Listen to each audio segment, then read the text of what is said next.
Shabbat Shalom, everyone. Shabbat shalom. Every week when I come to services here, I'm moved by the beauty and the spirituality and the connection that I find in prayer. And then I go home where, if we're lucky, my children have been fed and bathed and eaten dinner, and we have our Shabbat together. So while they've eaten dinner, they haven't gotten the best part, which is challah. So I get home and we light the candles together. We say Kiddush, we say motzi, they have challah, and they get dessert while I eat my dinner. Seems like a good way of doing things for everybody so that we still get to spend Shabbat together. We also, of course, must sing the dinosaur song because it can't be a Shabbat without the dinosaur coming to visit our house. But the other thing that we do when I celebrate Shabbat with my family is that I bless my children. I bless them and I say, may God make you like Ephraim and Manasseh. And that phrase, that blessing, comes from this week's Torah portion, comes from Parshat Vayechi. In Parshat Vayechi, we find Jacob, who is on his deathbed, who, as we remember, has had a long journey going from his parents' house. He's gone off on his own. He had to leave after he stole the birthright and blessing from his brother. And then he's made his way and he lost his son. He thought Joseph was eaten by wild animals, only to later find out that he was sold into slavery and he is reunited with him. He's had a long and complex life. And on his deathbed, he wants to call the people that he loves most to his side and offer blessings. And he goes to Joseph and he says, Joseph, bring your sons to me. And Joseph lines them up in the right order and says, put your right hand on my oldest child, Manasseh, put your left hand on my younger child, Ephraim, and give them your blessing. And so he lines them up just so. But Jacob crosses his hands and instead changes the order. And many people wonder why it is that he would bother changing the order. What is the purpose here of changing the blessing order? Because usually, as we've seen in Genesis already, the blessing and the birthright goes to the eldest. We saw it in many places.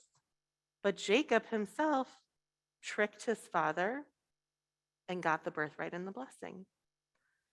So when he changes this, the scholars throughout the century say why. And Rabbi Laura Geller, who is the Rabbi Emerita at Congregation Temple Emmanuel at Beverly Hills, offers this explanation. She says, why do we bless our sons instead of, why did not Joseph get the blessings? Why do we bless our sons like Ephraim and Manasseh? She says, because these are the first two siblings in the Bible who do not fight.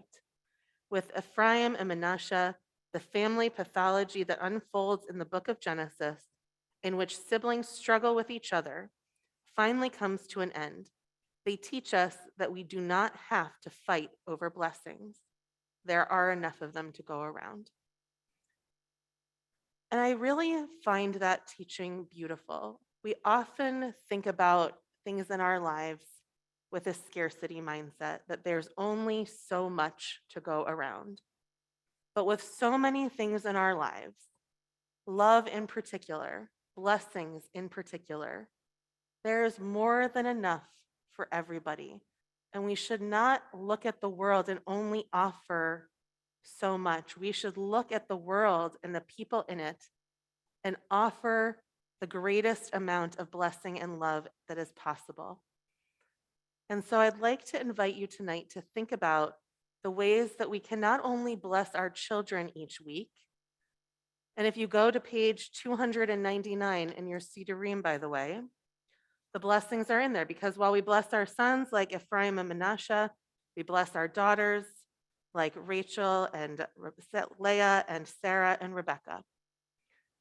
But what would it be like if we didn't only offer those two blessings? What would it be like if we looked at everybody who was with us, our parents, our teachers, our friends, our neighbors, and offered everyone blessings. And so while it might feel a little awkward, I'm going to invite you to take a moment and turn to somebody next to you and offer a blessing, something that you hope this Shabbat will bless them with, a quality, a hope, a prayer. There are not enough of these in the world. There are never enough moments where we can take time and offer blessings to each other. So whether it's someone you know well or someone that you're sitting next to, it's okay to offer a blessing to someone you don't know, I promise. So please turn to someone and offer them a Shabbat blessing.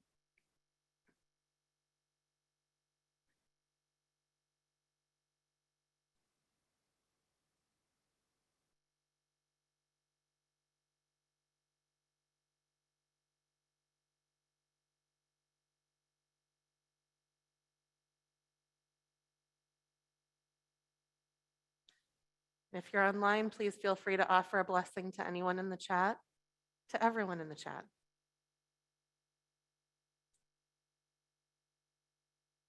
I challenge you on this Shabbat and all of the Shabbats to come to find all of the abundance of love and peace and blessings in your life.